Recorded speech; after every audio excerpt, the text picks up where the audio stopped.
皆さんこんにちは。今日もさやジャパニーズポッドキャストを聞いてくれてありがとうございます。今回のエピソードは2025年最後のエピソードとなります。今年はですね、もちろんプライベートもいろんなところに行ったり、新しいことを始めたり、ダンスとか、ランニングとか、趣味もすごく充実して、楽しい1年間だったんですけれども、やっぱり今年の初めにサヤズジャパニーズスクールを立ち上げたっていうのが一番大きくて、もうとにかく、この学校を良くしたい、うまく活かせたいという願いでもう1年間、走り続けたっていう感じです。サヤズジャパニーズスクールは本当に去年くらいにアイディアが湧いて、で実現できるかなとかちょっと検討して、で1月にはもう準備を始めて3月には開校するっていうすごいスピード感のある立ち上げで、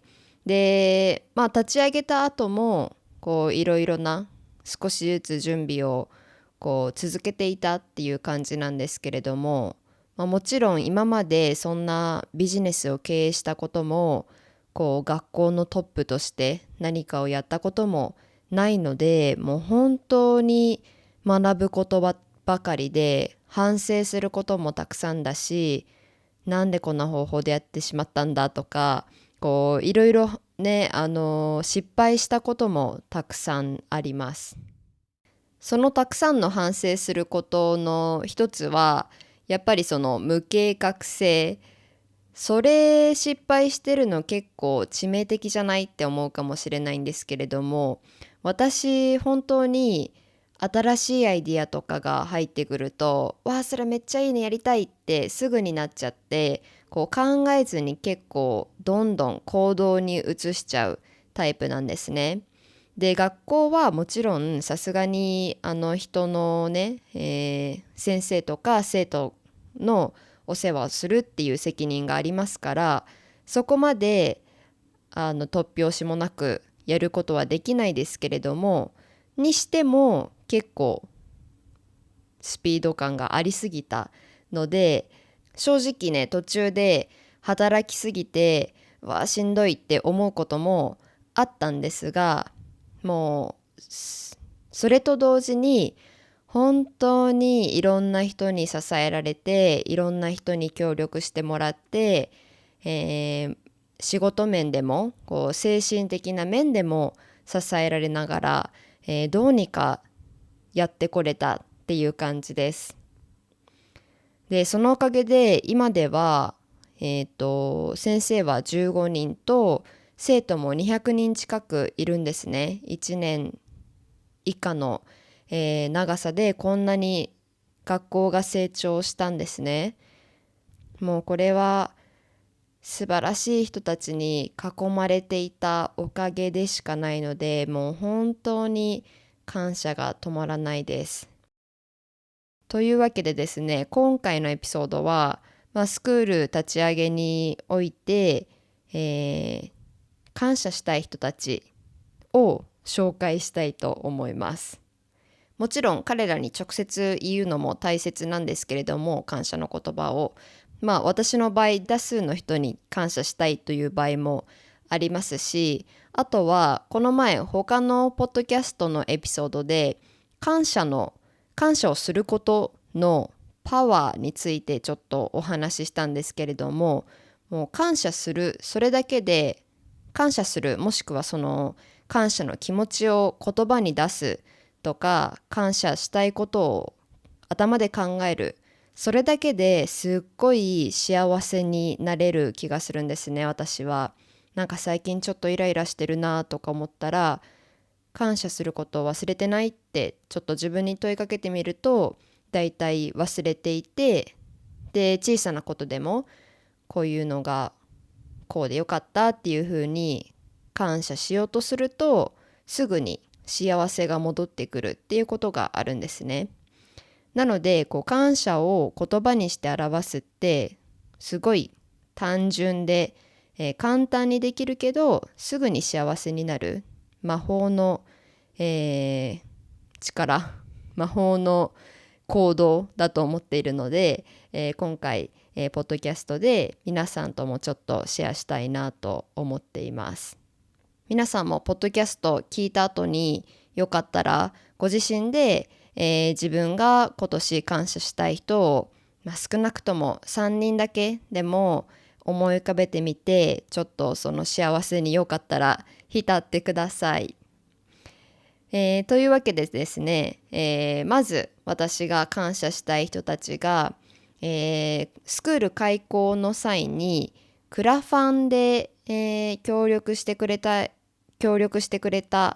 方々です。このスクール開設にあたって、もちろん私はお金持ちでも何でもないですから、本当に全然資金がない状態で始めたんですね。でもさすがにその多少は、お金が必要ですから、クラウドファンディングを使って集めることにしました。で、おかげさまで8500ユーロ集めることができたんですね。で、子供の頃って寄付って簡単なことだと思っていたんですね。なんか学校とかで貧しい国の子供の動画とかを見たりすると、家に帰ってすぐに、ママもっと寄付しないよとか簡単に言っていたんですね。でも今大人になって、やっぱり物価が高騰していたり、結局ね、自分が好きなことにお金使いたいなって思っちゃうし、そんなにお金をたくさん稼いでいない間は自分のことで手一杯っていうのは当たり前なので、寄付するって結構そんなに簡単ではないことだって気づいたんですね。で、そんな中でクラウドファンディングで見返りを求めずに本当にお金だけ払ってくれた方々もいますし、でそうじゃない場合はレッスンチケットとかをお礼として渡す制度なんですけれども、それだって学校がうまくいかなくて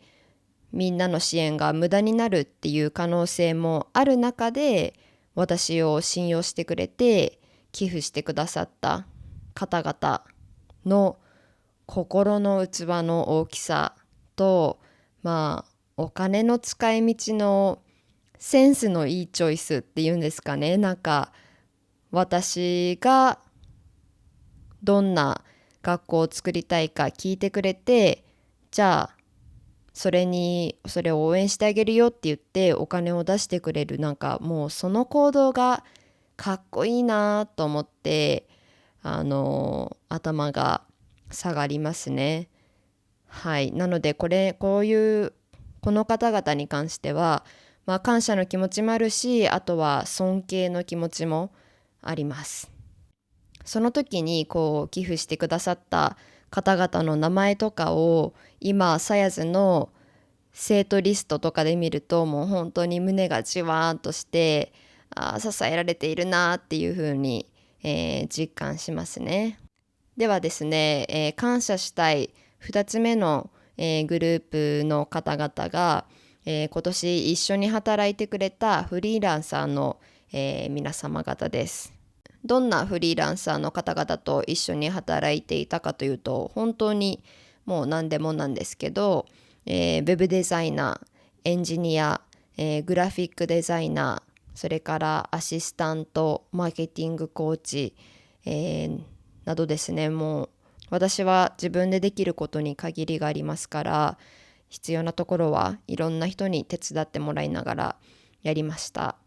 で、フリーランサーと働くって結構大変なことも多いですよね。もちろん会社で働くのはそれはそれで顧客との会話とか上司とのコミュニケーションとか同僚との関係とか、それはそれで大変だと思うんですけれども、チームがなくて私対もう一人のフリーランサー、私対もう一人のフリーランサーっていう風に働く時って、本当にみんなそれぞれ違う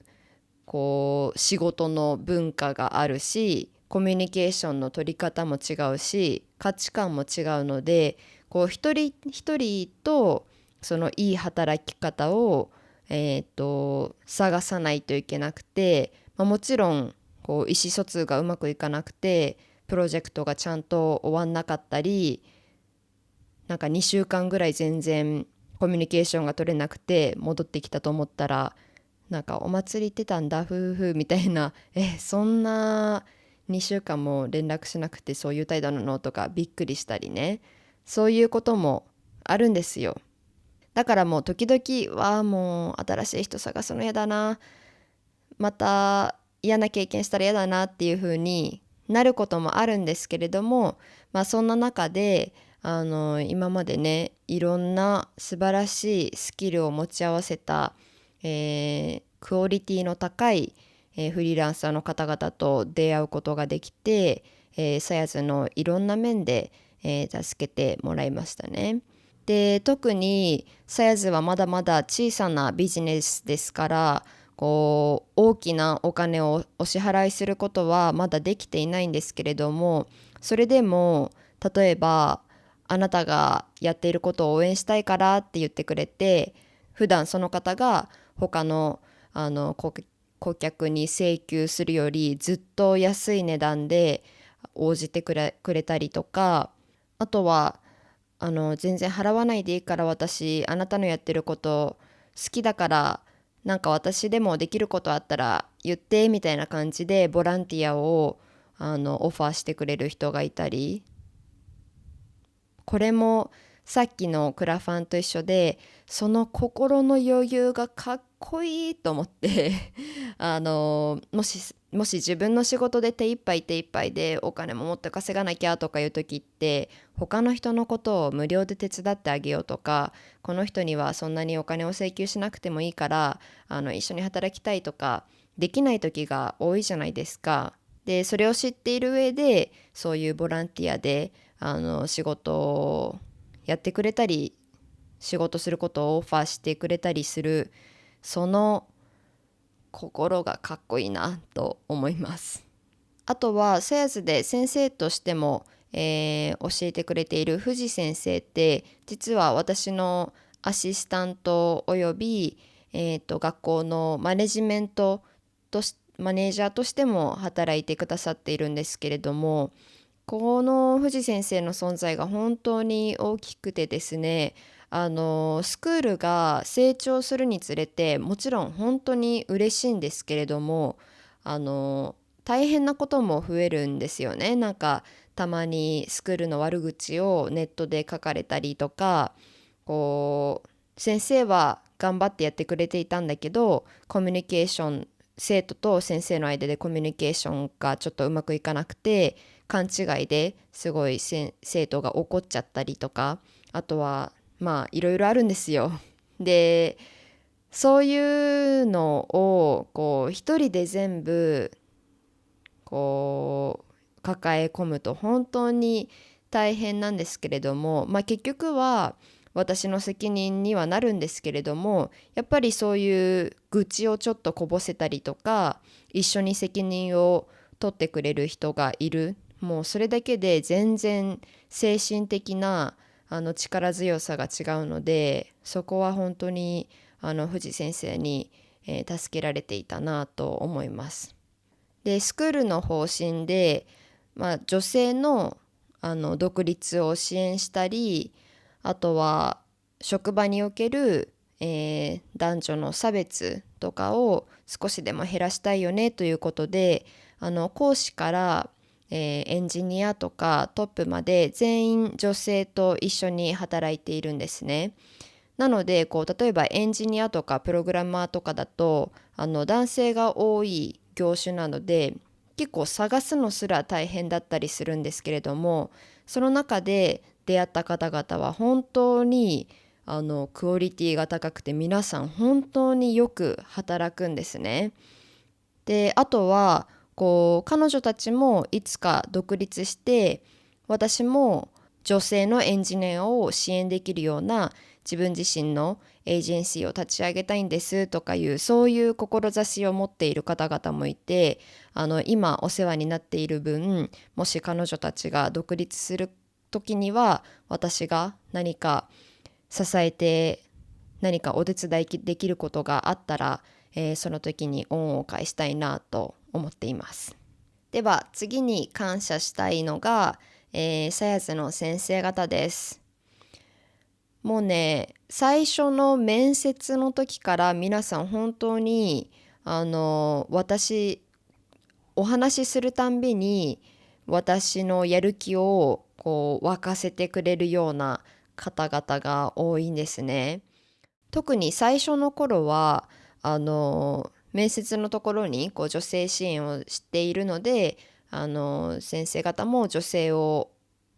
集めていますみたいなことを書いたら、こう日本ってまだ例えばフェミニストとかをフェミとか呼んですごく悪口を言ったり毛嫌いする風潮があるので、なんかそんなこと書いたら全然人集まらないかなとか心配してたりもしたんですが、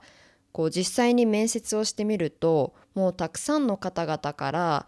こういう活動をしてくれて本当にありがたいですとか、さやさんが書いていた日本の社会のこと全部賛成しますとか、私も考えていましたとか、こういうことを話す人がまだ少ないのでこう勇気を持って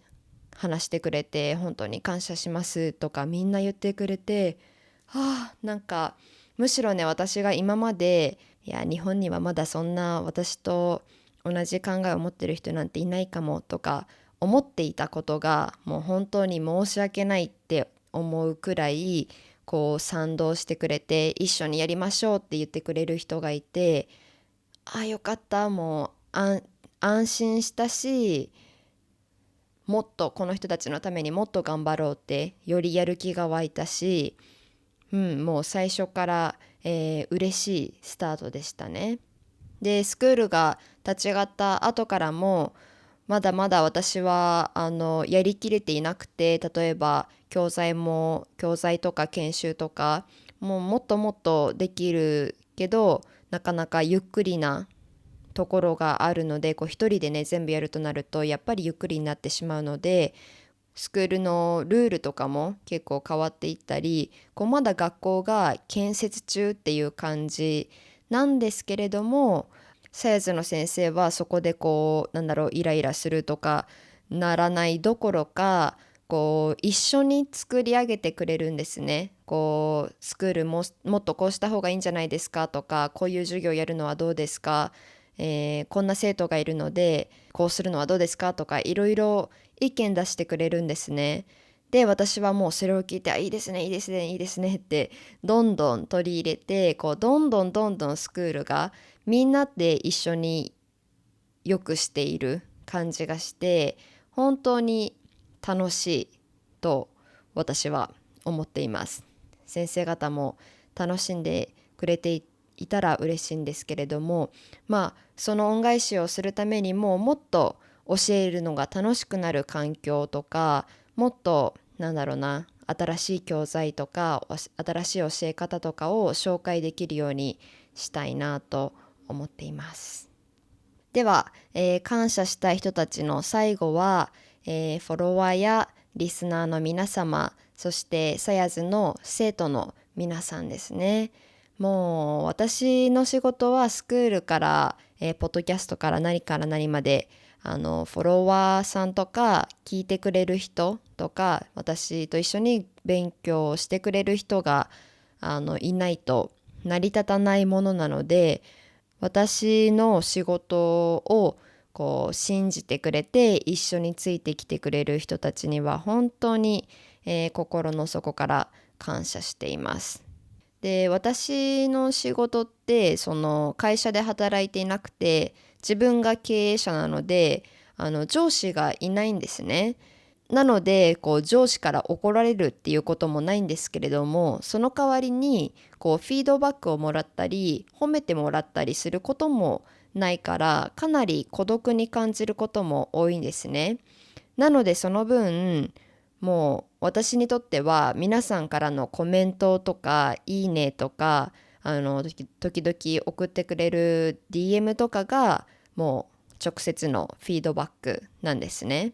でも本当にありがとうとか、動画作ってくれてありがとう、役に立ったとか、そんな一文の言葉だけでもすっごく見て嬉しくなるし、ああやってよかったって思うし、でたまになんかすごい長文で、さやさんこういう動画作ってくれてありがとうございます、あなたのおかげで日本語勉強が楽しくなりましたとか、そういう熱いメッセージを送ってくれる人たちもいるんですね。もうね、時々本当に感謝の気持ちで溢れすぎて、もうどうしようみたいな感じになることもあるくらい、私はそういうのを見て嬉しくなります。で、さっきそう上司がいないって言ったんだけど、上司がいなくて怒られない分、失敗するとしたらもうそれはいきなり公の場での失敗になるんですね。例えば生徒から文句が来て、そこで初めて自分がうまくやっていなかったことに気づく。トラブルが起きてしまったりして、そこで初めて何かが間違っていたことに気づいて、自分で何を間違っていたか探り出して、気づいて直さないといけないっていうこともあるので、私はなるべくフォロワーさんからのフィードバックもしっかり読むようにしていて、例えば字幕がちょっと見にくいとか、声が聞き取りづらいとか、なんかここ音楽入れないでとか、そういうのの小さいことをしっかり取り入れて、ちょっとずつ変えていくことで、経営者であっても頑固にならず、頑固で周りのことが見えていないような経営者にならないでいられると思っているので、もう皆さんからのありがとうとか、これ良かったっていう言葉もありがたいし、これもっとこうしなみたいなフィードバックもありがたく、参考にさせていただいています。で、あと私がもう大好きなことは、さやずの生徒さんからの先生へのレビューを読むことです。で、これは私へのレビューじゃなくて先生へのレビューなんだけど、もうそれが読むのがね、心が温まって仕方ないです。もう何々先生と勉強して、こんな久しぶりに学ぶのが楽しいっていう気持ちを実感できましたとか、毎週毎週日本語の授業が楽しみで、朝から気分が上がるんですとか、今まで全然分かんなかったことがやっと分かりましたとか、もうね、そこを見て、もう本当にごめんなさいね、さっきからもう感謝するしか言ってないんですけれども、本当に幸せな気持ちになります。そういうのを見ていて、よかったやっていてってね、そしてもっと頑張ろうって、思っています。ではですね、番外編でもちろん仕事でもいろんな人に支えられているんですけれども、もうプライベートもね、充実して幸せでないと仕事はやっていけないですので、そんな私のプライベートを支えてくれている方々にも感謝したいです。まずは友達ですね。今年は本当によく友達の存在に救われた年で、スペインでは、特に今住んでいるスペインでは本当に素敵な友達に恵まれていて、家族のように思って大切にしてくれるんですね、みんな。例えば風邪をひいたら、数人の仲いい友達が毎日のように今大丈夫、熱下がった、ちゃんと食べてる、生きてるとか確認してくれたり、あとはしんどいことがあった時はすぐに会って話を聞いてくれたり、あとは誕生日の時にレストランを予約しておいてくれて連れ出したりとか、なんかそういう私のためにやってくれるっていうことがすごく胸を熱く、心をほんわか温めてくれますよね。で、私の友達はインターナショナルな人が多いので、やっぱり家族がここにいないとみんなで助け合うので、なので私ももし彼らが助けが必要な時があれば、いつでももうすっ飛んで全力で助けたいと思っています。で、最後は家族ですね。もう日本に住んでる時はうざいと思ったり喧嘩することもあるんですけれども、海外に住んでると結局家族が恋しいですよね。なんか日曜の予定がない時とかにふらーっと実家に帰って、ふらーっと、親が作ってくれたご飯を書いてふらーっとまた帰っていくとかできたらどんなにいいだろうなって、よく思います。でもそういう帰りたいと思う場所があって、そしてお金を出して飛行機のチケットを買えば帰れる、もうそれだけで本当に恵まれていることですよね。そういった居場所がない人もいるし、家族に会いたくてもどうしてもチケット代が払えない人とかもいますからね。なので私も頑張って働いて、もっと頻繁に日本に帰れるように、したいなと思っています。という話をしている今日は12月23日なんですけれども、実は明日日本に帰ります。日本のお正月はですね、家族で祝う大切な時間なので、おじいちゃんおばあちゃんとも会って親戚の方々にも挨拶をして、みんなに感謝を直接伝えたいなと思っています。ではですね、今回本当にただの私の身の回りの話になってしまったんですけれども、皆さんもよかったらぜひ感謝したい人をちょっと思い浮かべて、感謝の気持ちを紙に書き出すでも、頭の中で考えるだけでも、実際に伝えるでもちょっとしてみてください。すごく簡単に幸せな気持ちになれると思います。というわけで皆さん、今年も、ポッドキャストを聞いてくれてありがとうございました。また来年お会いしましょう。If you want to learn Japanese more interactively, you can find the best teacher for you at Saya Japanese School, a quality-first online Japanese school founded by me. Visit sayajapanese.com for more information. Thanks for your support and happy learning!